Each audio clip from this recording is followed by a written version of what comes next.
Bueno, entonces yo creo que ya vamos a dar inicio en este momento.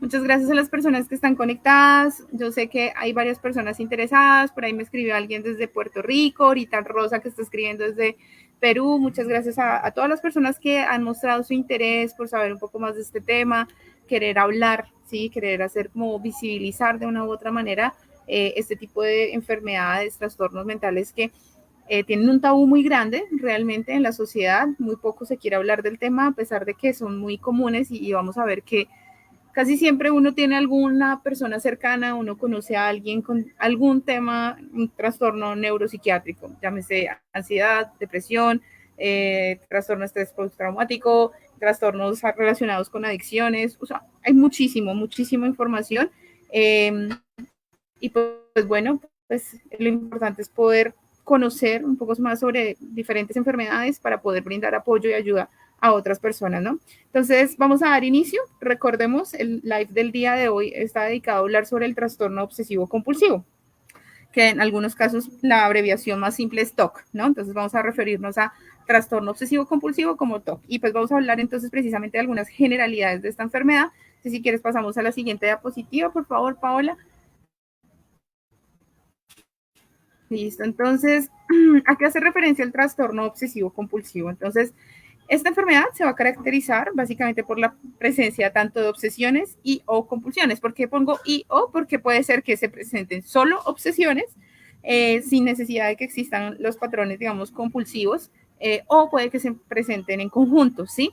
Y bueno, ¿qué es la diferencia entre obsesión y compulsión? ¿Cuáles son las diferencias entre estas dos características? Entonces, las obsesiones hacen referencia como a pensamientos, impulsos o imágenes que terminan siendo recurrentes, persistentes y que realmente se experimentan como muy intrusivas, como poco deseados. Entonces, son pensamientos que pueden tener, que se me vienen, por decirlo así, a la cabeza. Yo no quiero sentirlos, no quiero tenerlos, pero me es muy difícil sacarme esa idea de la cabeza. Entonces, permanece y claramente me genera un disconfort muy grande.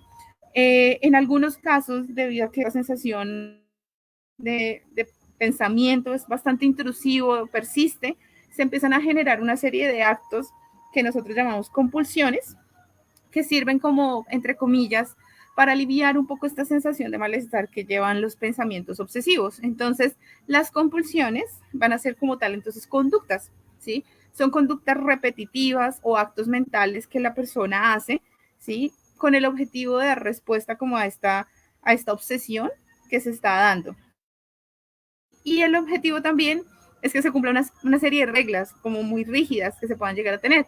Entonces, recordemos, ¿no? Tenemos las obsesiones, ¿cierto? Que hace referencia como a la parte ya más del pensamiento cognitivo, las ideas o que yo tengo, pensamientos que tengo en mi cabeza, que son intrusivos, y compulsiones, que hace referencia ya a la parte más del actuar, ¿sí? De formas que yo hago, actúo de forma repetitiva, que vuelvo y hago una y otra y otra y otra vez de forma perseverativa. Vamos a pasar entonces a la siguiente diapositiva para hablar algunos datos ya más generales también. Entonces, gracias. Más o menos cuántas personas tienen esta enfermedad a nivel mundial. Realmente es un número alto, sí, es un número alto. Cuando lo estaba averiguando me parece que es un número alto. Más o menos entre el 1 y el 2% de la población, o sea, la prevalencia de esta enfermedad está entre el 1 y el 2% de la población mundial. Sí, es decir, es un número muy alto de personas con el diagnóstico de esta enfermedad. Esto según la Asociación Americana de Psiquiatría, ¿sí? Ahora, por otro lado, importante mencionar que aunque solamente el diagnóstico se da entre el 1 y el 2% de la población, aproximadamente el 13% de la población tienen o tenemos algunos síntomas de esta enfermedad, ¿sí? Se ha escrito que se tienen algunos síntomas de esta enfermedad. Es decir, no se categoriza al punto de llegar a tener el trastorno obsesivo compulsivo, pero sí se pueden llegar a tener ciertas ideas obsesivas o rasgos compulsivos, ¿sí? Que se asocian a la enfermedad, más no implica necesariamente que el diagnóstico, ¿sí? Entonces, esto es muy importante. ¿Por qué? Porque yo creo que en todo momento uno ha tenido conocidos, personas que ha presentado como algunos rasgos, ¿sí? Algunos rasgos de la enfermedad, algunas cosas llamativas. Ahorita que entremos a hablar de los tipos, vamos a darnos cuenta que a veces uno siente que le cala en alguna medida a uno, que pues uno entraría de pronto quizás en esa categoría. Entonces, todos tenemos algunos rasgos que quizás pueden llegar a ser obsesivos o inclusive compulsivos, pero no necesariamente hace referencia a que tengamos la enfermedad. Por otro lado, si bien el diagnóstico más o menos se da hacia los 19, 20 años, usualmente, se ha estudiado que más o menos el 25% de las personas con el diagnóstico presentaron sus primeros síntomas desde los 14 años aproximadamente. Entonces, si vemos, esta enfermedad empieza a mostrarse más o menos hacia la adolescencia y pues también la adultez temprana. Es una enfermedad que empieza a generar muchísima dificultad para que la persona se logre desempeñar o desarrollar adecuadamente en un ámbito académico, a nivel laboral, a nivel social, a nivel, digamos, de relaciones afectivas, a nivel familiar, ¿sí? Y eso pues lo que va a llevar es que hace que se desarrollen muchas veces otro tipo de patologías, como por ejemplo la depresión o ansiedad. ¿Listo? Vamos a pasar a la siguiente diapositiva, por favor, y vamos a hablar un poquito sobre los tipos de obsesiones y compulsiones que existen. ¿Listo? Entonces, al hablar del trastorno obsesivo compulsivo, realmente es muy amplio, ¿sí? Es muy amplio. Cuando uno empieza a conocer personas con este tipo de enfermedades, se da cuenta que realmente la cantidad de los tipos de obsesiones que se pueden generar o compulsiones son muy, muy variados, ¿sí? Y cambian a veces mucho entre una persona y otra. Pero tenemos como unas ciertas categorías o uno trata de agruparlos de una u otra manera. Entonces, ¿qué es lo que sucede? Existen este tipo de obsesiones, vamos a hablar un poco de ellas. Entonces, por ejemplo, el impulso al daño. ¿Qué quiere decir eso? Entonces, las personas que tienen trastorno obsesivo compulsivo relacionado con esto tienen ideas obsesivas o intrusivas que están relacionadas con quizás hacerme daño a mí misma o hacerle daño posiblemente a otra persona. Ni siquiera se trata de que sea así, que es decir, que la persona se haga daño o que la persona le haga daño a otra persona, pero es el miedo, ¿sí? Es esa sensación de angustia de, ¿y qué tal que yo esté aquí y de un momento a otro me dé por lanzarme al tren? ¿Sí? Y está esa sensación de miedo constante, o qué tal yo esté con esta persona y le tire una botella en la cara, ¿sí? Entonces, es ese miedo, ¿cierto? Es esa idea que está ahí se cruza y es una idea intrusiva que genera mucho malestar a la persona y que no puede sacársela de la cabeza. ¿Qué es lo que pasa? Que uno de los actos, digamos, que se pueden generar en este caso o compulsiones es que, por ejemplo, la persona se vuelva más retraída y evite salir, por ejemplo, a la calle. ¿Con qué? Con el objetivo de no hacerle daño, por ejemplo, a otra persona o no hacerse daño a sí mismo. También puede generar ciertos rituales, ¿no? Entonces, por ejemplo, rituales hace referencia como conductas repetitivas, ¿cierto? Puede ser que la persona trate de hacer varias veces una misma actividad con el objetivo de que no se haga daño a sí misma, ¿sí? Entonces, puede ser que sea, no sé, untarse algo, ¿sí? De forma constante con el objetivo, digamos, de pensar, sentir o aliviar esa idea de que quizás me puedo hacer daño a mí misma en algún momento, ¿sí? Este es uno de los tipos de obsesiones y por tanto compulsiones que se pueden llegar a generar. También está una de las obsesiones como más comunes que se asocia al trastorno obsesivo compulsivo y es el de contaminación. Entonces, es de los más comunes, ¿sí? Es de los que más se resaltan. ¿Por qué? Porque hace referencia a todo el tema de que la persona tiene un miedo exacerbado a llegar a ensuciarse, a contaminarse con diferentes sustancias o cosas que puede haber en el ambiente, ¿sí? Entonces puede ser que, digamos, estas personas con este tipo de ideas obsesivas sientan que no pueden tocar, por ejemplo, en espacios públicos, ¿cierto? Algunos, la mesa, la silla, ¿sí? ¿Por qué? Porque pues ya de una vez como que se contaminan y está el miedo a ensuciarse, ¿sí? O también de contraer algún tipo de enfermedad, ¿vale? Esa es como la sensación de miedo tan grande. ¿Qué es lo que sucede? Que como la sensación de angustia empieza a ser tan grande, ¿sí? Yo tengo que generar un acto, ¿cierto? Una conducta, es decir, una compulsión para aliviar esa sensación, que puede ser el lavado de manos constante o el lavado de cuerpo constante, ¿sí? Entonces, un ejemplo muy claro. Una persona que tiene este trastorno obsesivo compulsivo de este tipo, muy probablemente va a la calle, ¿cierto?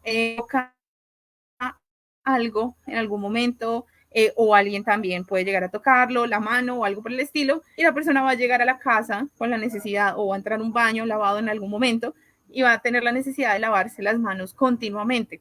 inclusive se puede generar un ritual nuevamente al respecto, entonces que por ejemplo inicie de una forma, inicie de otra y que haga esto mismo, lo empiece a hacer 4, 5, 6, 10 veces, ¿sí? ¿Cuál es la problemática de esto? Porque pues yo sé que muchos dirán como, bueno, pero no tiene nada de malo que se lave las manos. La problemática realmente es que como se vuelve algo tan constante, tan repetitivo, pues empieza a generar laceraciones, ¿sí? Entonces, muy probablemente las personas que vemos con este trastorno, vemos que tienen mucho tema de las manos, ¿sí? Usualmente las manos se ven resecas, se ven, sí, dañadas de tanto que se usa, digamos, todo este tipo de químicos para limpiar, alcohol, etcétera. Claramente el tema de la pandemia tuvo un papel fundamental, ¿sí? En este tipo de trastornos. Claramente aumentó el nivel de ansiedad. Las personas que tenían trastorno obsesivo compulsivo relacionados con el tema de la limpieza, de la contaminación, creo que han sido las que más han sufrido todo este tema de la pandemia porque exacerbó por completo todos los miedos y síntomas que se tenían, ¿sí? Entonces han, digamos, tornado a ser como aún más estrictos con todos los rituales que se generan, con las obsesiones o miedos que se generan alrededor de esta enfermedad. Está también otro tipo de obsesiones y compulsiones que hacen referencia al orden y la simetría, ¿sí? Entonces, por ejemplo, existe obsesión porque las cosas se acomoden de una manera uniforme constantemente, ¿sí? Y hay un desconfort muy grande si, por ejemplo, yo desacomodo esto y lo dejo, digamos, de una forma que no debería, ¿sí? Como torcido. O si corto las cosas, pero no de una forma constante, sino lo hago torcido, ¿sí? Entonces, eso genera mucho disconfort, ¿sí? Para la persona. Entonces, se esmera constantemente porque las cosas estén organizadas de forma muy estricta. ¿Y qué es lo que pasa? Que la compulsión entonces empieza a hacer esto, ¿no? Como dedicar muchísimo tiempo a organizar todo, ¿sí? A empezar a encontrar un orden, entonces de menor a mayor, que los cuadritos, que por el tono, que por el color, ¿sí? A todo esto empezar a generar todo un esquema de organización que cuando alguien llega a desacomodar esto genera un problema gigantesco realmente e implica prácticamente volver a sacar todo y volver a organizarlo. Si nos fijamos, una cosa es como ordenar el cuarto, una cosa es arreglar ciertas cosas en la oficina, en la casa, etcétera, y ya otra es tener este tipo de conductas que lo que van a hacer es que yo gaste muchísimo más tiempo en generar o en hacer a las cosas realmente. Está el tipo de obsesiones relacionados con la verificación, ¿sí? Entonces, un miedo, la obsesión se relaciona a un miedo de quizás omití algo, no cerré bien la puerta, no cerré bien la llave del gas, no cerré la llave del grifo, y está ese miedo, ¿cierto? Está ese miedo de que quizás no lo hice, quizás lo omití, quizás quedó abierta la llave del gas y está saliendo gas y de pronto va a haber un incendio si alguien prende algún fósforo, entonces sí, como vemos como la idea empieza a escalar hasta que llega el punto en que es como una angustia muy grande. ¿Qué es lo que pasa? Que las personas entonces con este tipo de trastorno, de forma compulsiva, ¿sí? En respuesta a esa obsesión que tienen, empiezan a verificar una y otra vez si cerraron la llave del gas, si cerraron como la llave adecuadamente de la ducha, del agua, si de verdad, por ejemplo, guardaron ciertas cosas, ¿sí? Entonces, ¿cuál es el problema de esto? Que yo sé que muchas veces nos pasa a nosotros como que uno olvida, de pronto uno sí se vuelve a checar, a mirar si cerró adecuadamente la llave, pero no quiere decir realmente que es que yo tenga el trastorno obsesivo compulsivo. Cuando esto se empieza a generar, genera muchísimo disconfort y genera una interferencia muy grande en las actividades. ¿Por qué? Porque tiene que andar mirando varias veces, a pesar de que revisar, vuelve y sale y otra vez viene. Quizás miraste, pero quizás no miraste bien, entonces se quedó de pronto abierta, ¿sí? Vuelve y revisa, ¿sí? Entonces otra vez la persona va y vuelve y hace todo un ritual. También sucede esto, que entonces viene un ritual de cómo revisar, ¿no? Entonces inicio revisando las ventanas si me quedaron bien cerradas, después reviso que le haya dejado bien la comida a mis gatos, puede ser. Después reviso que haya cerrado bien todas las llaves de agua de la casa, después reviso que haya cerrado todas las llaves de gas de la casa, después cierro y miro a ver si eché llave o no eché llave. Y entonces, claro, cuando digo, ¿será que se me olvidó cerrar bien la ventana? Entonces tengo que volverme y muchas veces implica volver a hacer todo este chequeo nuevamente, todo el ritual completo, pues básicamente me va a generar una interferencia gigantesca porque no voy a poder desarrollar mis actividades como pensaba. Muy probablemente si pensaba salir en 15 minutos, me voy a tardar 2, 3 horas más porque necesito verificar nuevamente que todo lo haya hecho bien, entre comillas. También están los tipos de obsesiones relacionadas a temas religiosos. Entonces, esto básicamente hace referencia a un miedo muy grande a no cumplir las normas, digamos, de una determinada religión, la cual sea creyente la persona, ¿sí? Entonces, puede ser, por ejemplo, en la religión católica, mucho miedo a no cumplir los mandamientos, a no estar haciendo las cosas bien, ¿sí? Y este miedo empieza a ser tan grande, ¿cierto? Tan fuerte, que se empiezan a generar conductas compulsivas, como por ejemplo rezar constantemente, ¿sí? Ir a iglesia todo el tiempo, sí, como dedicar muchísimo tiempo a esos espacios, sentir una culpa desmedida por muchas de las actividades que se realizan a diario. Entonces, vemos que hay mucho disconfort realmente, o sea, la sensación de culpa, de que se está haciendo mal las cosas, de que se está yendo en contra de los principios de la religión, es tan grande y tan profunda que genera muchísimo malestar en la persona. También están los tipos de obsesiones relacionadas a la acumulación, eso también fue bastante común, por lo menos acá en Colombia habrían algunos programas de personas acumuladoras. Entonces, eh, recuerdo mucho que eran programas donde como que les enseñaban o los trataban como para sacar todas las cosas que tenían acumuladas en casa y como poder vencer esos miedos y lograr superar la enfermedad, ¿sí? Entonces, este tema de la acumulación, la obsesión, la base de la obsesión es básicamente que yo siento que quizás esto lo voy a necesitar más adelante o esto me va a servir más adelante. Puede ser que, digamos, este acá, ¿cierto? Que es para colocar el teléfono. Yo lo tengo acá y ya, pero yo pienso que quizás puedo arreglarlo en algún momento y quizás pueda volver a funcionar, ¿sí? Y esto, si yo lo empiezo a replicar con muchas cosas, por ejemplo, con la ropa, pasa muchísimo. Entonces, tengo esta prenda, pero es que ya no me queda buena, ¿sí? No, pero pues yo puedo bajar de peso y quizás me queda buena en algún momento, entonces yo la guardo, ¿sí? Yo la guardo y la tengo ahí guardada.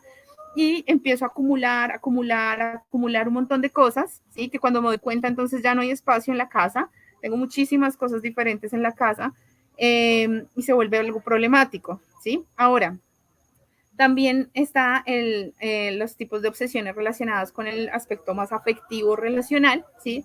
Entonces, por ejemplo, un claro ejemplo de esto hace referencia como a las obsesiones, digamos, de las personas en relaciones de pareja, como estas dependencias a nivel emocional o la celotipia. Entonces, puedo tener una pareja, ¿sí? Y de un momento a otro esta persona que tiene este tipo de obsesión tiene la idea, ¿cierto? Que se pasa constantemente por la cabeza de que mi pareja me está poniendo los cachos, mi pareja se está metiendo con alguien más, de seguro está saliendo con otra persona. Y esa sensación de angustia, de que se está metiendo con alguien más, esa obsesión que se empieza a generar es tan grande que entonces como respuesta se generan ciertas compulsiones, como por ejemplo andar revisando redes sociales todo el tiempo, solicitarle las claves a las personas, caer de sorpresa de un momento a otro, verificar que sí está, cuáles son los amigos, venga, yo reviso. Sí, como toda esta serie de actos que claramente generan muchísima interferencia y pues terminan básicamente por dañar por completo la relación por la falta de confianza que existe. No quiere decir esto que todo tipo de celos sea trastorno obsesivo compulsivo, quiero dejar muy claro eso. No, ¿sí? Ya esto termina siendo, o sea, en este caso el trastorno obsesivo compulsivo con estas características más relacionales empieza a ser algo muy problemático y que inclusive no solo se manifiesta en aspectos de relaciones de pareja, sino pueden ser con familia, con amigos, ¿sí? Entonces termina siendo muy difícil. Algo importante también por mencionar, antes de continuar con la el siguiente tema, es que la persona con trastorno obsesivo compulsivo no necesariamente presenta solo uno de estos tipos de obsesiones o compulsiones. En algunos casos puede presentar más de uno, dos o tres. ¿Sí? Entonces, por ejemplo, para brindar un ejemplo, puede ser que la persona que tiene acumulación, ¿cierto? Un trastorno obsesivo relacionado con el tema de la acumulación, entonces empiece, ¿cierto? A coleccionar, por decirlo así, a guardar cosas. Y si aparte de esto tiene todo el tema del tema obsesivo ya relacionado con, por ejemplo, la verificación, ¿cierto? Entonces, yo necesito andar mirando, revisando, ¿cierto? Que todas las cosas estén bien, sí, que lo haya acomodado adecuadamente. O, por ejemplo, si tengo el tema de la acumulación, y aparte de eso tengo una obsesión relacionada con el orden y la simetría, entonces tengo un montón de cosas en mi casa o en el lugar donde trabajo y tengo que estar minuciosamente contando todo, ¿sí? Organizándolo, haciendo todo un esquema, ¿sí? Entonces, si se fijan, claro, o sea, puede ser muy disruptivo realmente para la persona y va a empezar a interferir en muchas áreas. ¿Cómo sabemos que esto es un trastorno? O sea, ¿en qué momento uno dice, esto se está saliendo de control? Porque yo sé que de pronto muchos acá están pensando como, uy, yo tengo varias cosas en mi casa, ¿será que soy una acumuladora o soy un acumulador? O, por ejemplo, no sé, yo sí verifico varias veces antes de salir de mi casa, ¿será que tengo un trastorno obsesivo compulsivo relacionado con la verificación? O yo soy muy organizado, soy muy estricto con el orden y la simetría, ¿será que tengo esto? Sí, realmente cuando empieza a interferir en la dinámica funcional del sujeto es cuando sabemos que se está presentando una problemática, una patología, es decir, que empiece a interferir como yo me relaciono con otras personas, que empiece a interferir en mi trabajo, que por ejemplo entonces yo llegue tarde, muy tarde todo el tiempo, o me cueste hacer mis actividades porque pues estaba revisando y verificando tantas veces que lo perdí, ¿sí? O, por ejemplo, no ejecuto X cosas porque como tengo este trastorno obsesivo relacionado con la religión, entonces eso me limita un montón a hacer muchas actividades.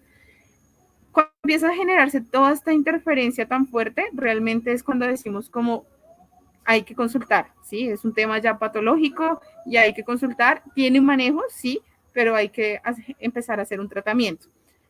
¿A quién consultar? Nuevamente, ¿no? Porque muchas veces decimos, bueno, ¿y a dónde vamos? ¿Dónde recurrimos? Podemos recurrir a un psicólogo, podemos recurrir a un psiquiatra, a un neuropsicólogo o a un neurólogo, ¿sí? Cualquiera de estos 4 especialistas podría identificar, ¿cierto?, cómo se da esta sintomatología, si se está presentando o no la patología, y de esta manera, pues, remitir al especialista indicado e iniciar o proponer un tratamiento especializado. Un saludo a Lida, haciendo una pausa pequeña. Un saludo a Lida desde Ecuador, que escribe en este momento. Un saludo a Lau, que nos escribe desde Argentina. Un saludo también a las personas que están aquí conectadas desde Instagram. A Miguel, a Neuro Santiago, a Gas2721. Un saludo muy grande, gracias por estar aquí presentes. Un saludo a Doris, que también está desde acá de Chinauta, en Colombia. Bueno, entonces vamos a pasar ahora sí a la siguiente diapositiva y vamos a hablar un poquito sobre las causas, ¿sí?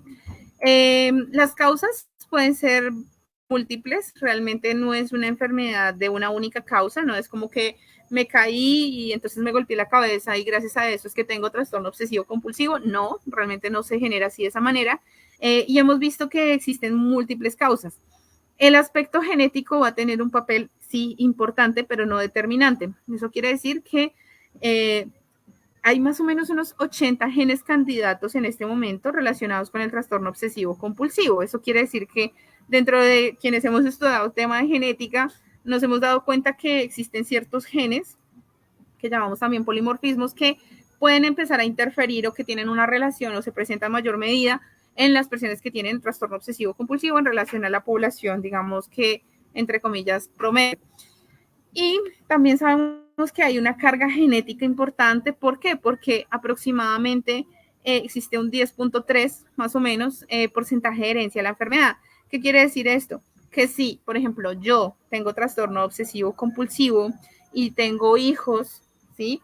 Es muy probable, no es muy probable, pero sí tengo el 10.3% de probabilidad de que mis hijos, que son mi primera línea generacional, hereden esta enfermedad, ¿sí? Entonces, vemos que no es un 50% de probabilidades, claramente, o no es un 100% de probabilidades, pero sí está la probabilidad más alta que en relación a personas que, digamos, no tengan la patología.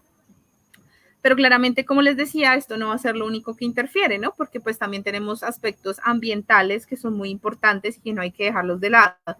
Cuando yo digo causas ambientales, no se referencia al ambiente, sí, sino hace referencia, por ejemplo, donde yo fui criada, sí, por ejemplo, cuando digo dónde me refiero a mi familia, sí, cómo era conmigo, sí. Entonces, por ejemplo, patrones de crianza, si digamos mi papá o mi mamá tenía un trastorno obsesivo compulsivo relacionado con la limpieza y eso hacía que ella fuera muy, muy estricta, en exceso estricta con todo el tema de la limpieza en casa y yo viera constantemente que ella estuviera ahí como hipervigilante y le genera mucha ansiedad, muy probablemente dentro de mi crianza para mí también es muy factible que me generara o me genere mucha ansiedad el tema de la suciedad y estuviera más hipervigilante a ese tipo de cosas. Entonces es probable que también gracias a eso como que se sumen factores para que yo desarrolle muy probablemente en algún momento un trastorno obsesivo compulsivo relacionado con la limpieza o la contaminación. Entonces, si nos fijamos, pues no solamente la parte genética, pues sino también va a tener un papel muy, muy importante el aspecto ambiental. También, ¿qué otras cosas pueden influir, no? Entonces, otros trastornos diferentes. Por ejemplo, el haber tenido un trastorno de estrés postraumático, que acá sale en la diapositiva como TEP, trastorno de estrés postraumático. El haber vivido un evento muy traumático, sí, puede hacer que me lleve a mí a futuro a generar una serie de ideas obsesivas, de verificación, por ejemplo. Entonces, por poner un ejemplo, básicamente, entonces, puede ser que yo haya tenido un evento traumático que haya implicado que entraran a robar a mi casa y, mejor dicho, para mí fue muy traumático, ¿sí?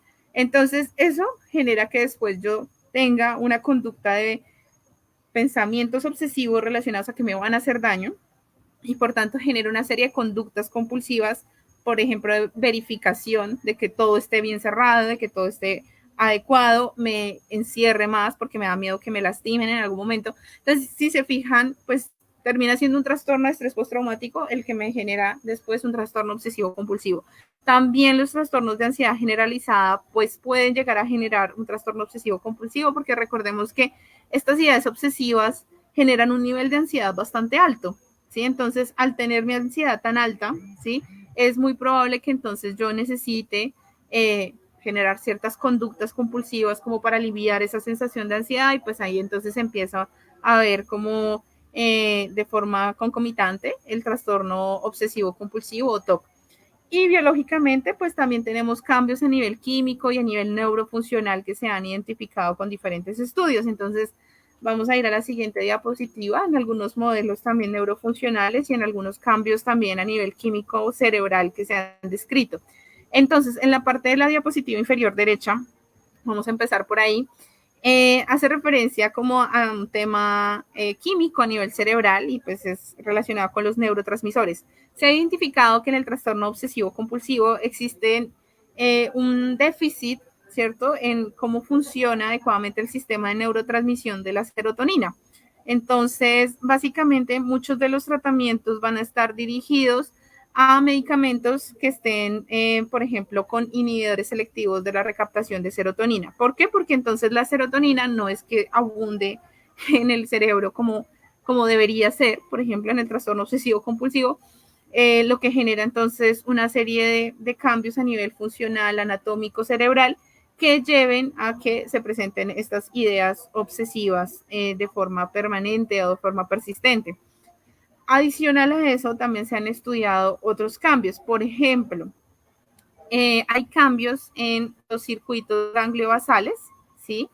Y esto va a llevar también a que se presenten los síntomas del TOC, como por ejemplo una disfunción de lo que es el caudado ventromedial, que es una zona a nivel cerebral que se ha encontrado relacionada con el trastorno obsesivo compulsivo. Adicional a esto, otros estudios también con neuroimagen han identificado que hay cambios funcionales en las regiones orbitofrontales que sabemos que tienen un papel importante en todo lo que es la regulación e inhibición cognitiva y conductual. ¿Qué es la inhibición cognitiva y conductual? Es la capacidad que nosotros tenemos de frenar una conducta, ¿sí? Y cambiar a hacer otra cosa diferente que se nos solicite en algún momento. Claramente vemos que los patrones obsesivos y compulsivos está una dificultad muy grande para inhibir esa conducta o para frenar ese pensamiento o inhibir esa conducta repetitiva o de ritual que yo estoy generando. Entonces, vemos que se relaciona con este tipo de afectaciones y pues bueno, nuevos tratamientos están enfocados precisamente como en tratar de mirar cómo conseguimos que funcione nuevamente toda la química y todo el modelo funcional a nivel cerebral para que así disminuyan los síntomas.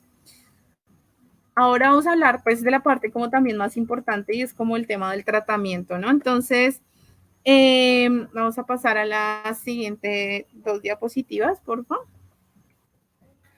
Y acá anoté solamente 2, ahorita al final hablaré de una tercera opción de tratamiento. Entonces, la primera opción es el plan farmacológico, ¿sí? Entonces, medicación, ¿sí? Más o menos, entre el 65 y el 70% de los pacientes con trastorno obsesivo compulsivo muestran una respuesta positiva, ¿sí? A la medicación. Es decir, ayuda a disminuir los síntomas obsesivos y las compulsiones. ¿Cuáles son los medicamentos, digamos, que se mandan usualmente? Son 2, ¿sí? O sea, es decir, 2 no en conjunto, sino son 2 tipos de medicamentos. Uno es un antidepresivo tricíclico, ¿sí? Es de, digamos, antiguo, más antiguo, por decirlo así, que se llama como clomipramina.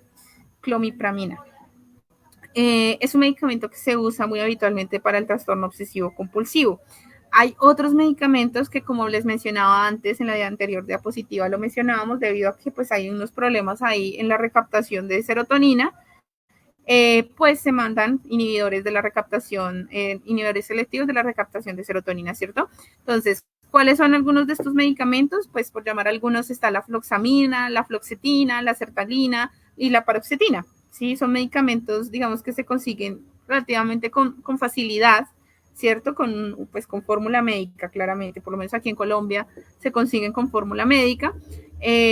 Pero muestran muy buena respuesta y, digamos, no tienen tantos efectos secundarios como otros medicamentos.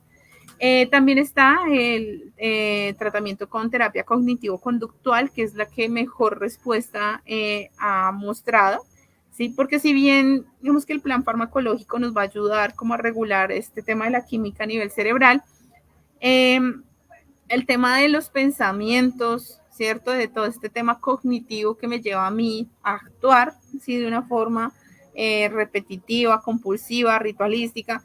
Entonces, es lo que se va a manejar con la terapia cognitivo-conductual. Esto pues lo debe hacer principalmente un psicólogo, claramente un psicólogo clínico.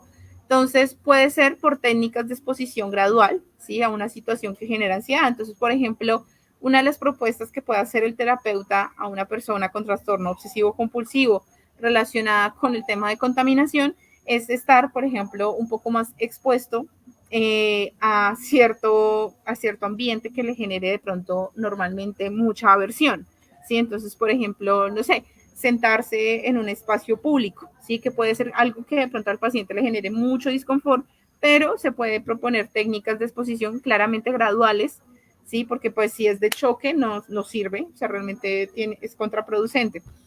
Eh, la prevención de la respuesta, ¿sí?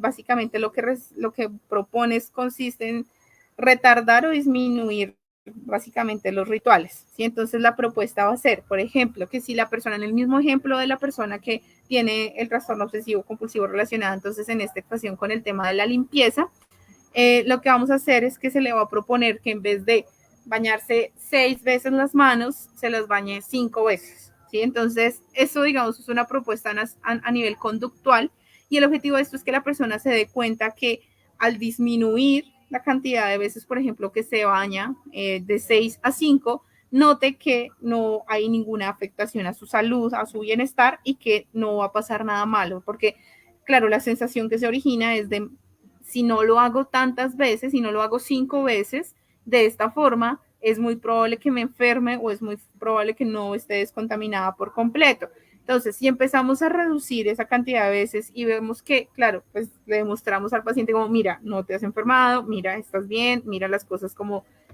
digamos, las tienen controladas, se manejan adecuadamente, pues lo que buscamos es que la ansiedad del paciente empiece a bajar de forma progresiva y que estas ideas, digamos, obsesivas relacionadas con que se puede llegar a enfermar, a contaminar, ¿sí? Disminuyan, ¿sí? Porque empiezan a carecer de sustento real y se empiezan a racionalizar esas ideas de tal forma en que la persona, digamos, que diga como, bueno, ya, esto no es real, por decirlo así, esto no va a suceder de esta manera si yo no lo hago así en este mismo orden siempre. Vamos a pasar, gracias a la siguiente diapositiva. Y mientras pasamos a esa siguiente diapositiva, igual sí quisiera hablarles de otro tratamiento que es realmente nuevo, que es con la estimulación magnética transcranial, ¿sí? Ha mostrado muy buenos efectos, realmente. La estimulación magnética transcranial es un tratamiento pues nuevo realmente. Eh, no es que se haga tan habitualmente, por lo menos en Colombia no se consigue tan fácil de hacer.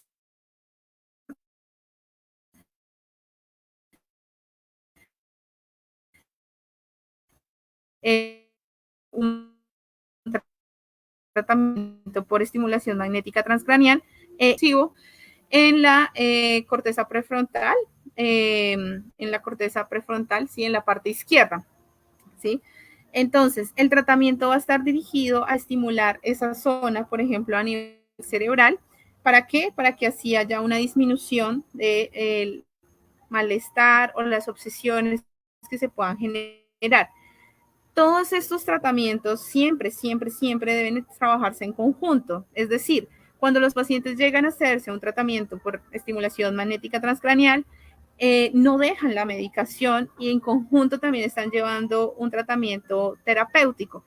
¿Por qué? Porque cuando se llega y se recurre a este tipo de tratamientos, es muy probable que es porque anteriormente no ha funcionado el tratamiento farmacológico y terapéutico al tiempo. ¿Sí? O si no ha funcionado, no ha mostrado tan buenas respuestas. Pero eso no quiere decir que se tenga que quitar el otro tratamiento para hacer la estimulación magnética transcranial. No, sino que se debe trabajar en conjunto. Siempre se debe trabajar en conjunto. Recordemos que finalmente la estimulación magnética transcranial, como lo mencionaba ahorita, es un tratamiento realmente muy nuevo, ¿sí? Que se está utilizando de forma mucho más amplia y se tienen más estudios en el tema de presión, ¿sí? Donde muestra muy buenos efectos a la depresión refractaria. Y pues bueno, se está empezando a utilizar en otros tipos de patologías, en este caso con el tema del trastorno obsesivo compulsivo. Esas son algunas de las cosas que tenía para traerles el día de hoy. Eh, digamos que recibo si quieren alguna duda que esté por ahí, alguna otra inquietud que surja. Recuerden que, bueno, acá las personas que están viendo en Facebook, entonces pueden ahí tener mis datos para seguirme también en Instagram, en LinkedIn, escribirme por WhatsApp si surge alguna duda, consultar mi página web también. Los invito a que se conecten, a que estén ahí pendientes. Normalmente yo subo mucho material relacionado con diferentes patologías en YouTube. No lo anoté aquí en mi canal de YouTube, pero me pueden encontrar como Ana María Neuropsicóloga. Ahí están todos los lives que ya he hecho antes, hablando sobre ansiedad, hablando sobre epilepsia, hablando sobre depresión, hablando sobre las demencias, el Alzheimer, hablando sobre muchas cosas diferentes. Entonces, síganme para que tengamos material. Si quieren proponer ideas, como me gustaría que trabajáramos en un mes este tema, bienvenido sea, genial, me parece estupendo. Si tienen opciones de hablar sobre algún tema particular, algo que quisieran contar, genial, bienvenido a todos los temas. Recuerden que estos espacios de live, el objetivo es hacerlos de forma mensual.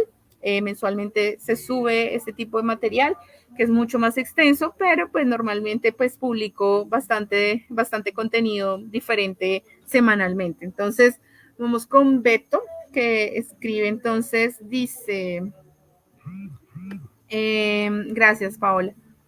Siento una sensación muy grande de placer al ver videos de organización o siento la necesidad de querer organizar como en los videos donde cada cosa tiene su lugar y ese lugar está perfectamente alineado y organizado, está asociado o es un indicio de TOC.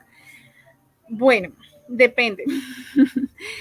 Si genera una afectación muy grande realmente en ti y en la funcionalidad que llevas en tu día a día, te recomiendo que consultes, ¿sí? ¿Por qué? Porque si esta sensación de malestar es tan grande que no te permite hacer otras cosas, ¿sí? O no te permite, digamos, concentrarte porque tienes esta idea continua en la cabeza de que no quedó bien, de que tú quieres organizarlo de esta manera, claramente es importante consultar. Ahora, sé que todos en algún momento de seguro habíamos visto en redes como videos que generan malestar, ¿sí? Entonces, por ejemplo, puede ser una persona que está arreglando muy bien todo y al final del video alguien llega y lo desorganiza y claro, para uno es como, ¡oh! Pero lo desorganizó y tenía que estar simétrico, tenía que estar organizado, ¿sí? claro, genera un disconfort, ¿sí? Pero eso no quiere decir que entonces yo tenga trastorno obsesivo compulsivo. O por ejemplo, si yo veo un video, ¿sí? Y para mí es muy placentero cómo organizan en ese video y queda tan bonito, ¿sí? Y quisiera hacer lo mismo. Claro, pues uno diría, bueno, puede ser un rasgo, pero realmente no necesariamente es un trastorno obsesivo compulsivo, ya que pues no se genera, no necesariamente se genera y no está generando una problemática a nivel funcional, no te está gastando tanto tiempo que tú digas como, uy, no, es que hoy no trabajé porque me quedé organizando todo el día las cosas y las organicé de menor a mayor, de más chiquito a lo más grande, de colores, de todo, ¿sí? Y no pude avanzar en absolutamente nada y ya llevo una semana en estas. ¿Sí? Entonces, claro, ahí sí vemos una interferencia muy, muy grande en lo que se está haciendo, en la funcionalidad del sujeto, y pues claramente entonces ahí sí estamos hablando de posiblemente un trastorno obsesivo compulsivo. Muchas gracias a las personas que se conectaron, espero que estén muy bien. Sigan ahí atentas a toda la información que yo subo. Muchas gracias por estar aquí pendientes. Recuerden que estamos transmitiendo desde, en este caso, Chinauta, en Colombia, ¿sí? Muchas gracias a las personas que se han conectado, saludado desde Argentina, desde Puerto Rico, también desde acá de Colombia, desde muchas, muchas partes, desde México, también por ahí me saludaron. Desde, no sé qué por acá, desde Barranquilla, desde Perú también. Muchísimas gracias por estar ahí tan pendientes, ¿listo? Un abrazo muy, muy grande. Recuerden que todo este live que acabamos de tener ahorita va a quedar en redes, se va a subir, va a quedar ahí a la mano para que lo puedan ver, checar, revisar cuando ustedes tengan tiempo, de pronto mientras van al trabajo o en algún otro momento que quieran verlo, ahí va a estar la información. ¿Listo? Y recuerden que lo más importante es que si sienten malestar, si esto les genera incomodidad, si tienen alguna problemática que ustedes dicen esto me supera y quiero poderlo hablar con alguien, pueden consultar en cualquier momento. ¿Listo? Me pueden escribir, ahí ya tienen mis redes, las personas que están aquí conectadas. Y si no, pues las personas en Facebook también están viendo en este momento mis datos para que me puedan escribir en cualquier momento. Un abrazo muy, muy, muy grande. Gracias por estar ahí conectados, por haberse conectados. Yo reviso a Paola acá, que me dijo que había una pregunta, pero creo que ya es la que yo leí, si no estoy mal, y otra vez estoy moviendo acá un montón el teléfono. Entonces, muchas, muchas gracias a quienes estuvieron conectados y nos estamos hablando muy pronto. ¿Listo? Un abrazo muy grande, que estén muy bien.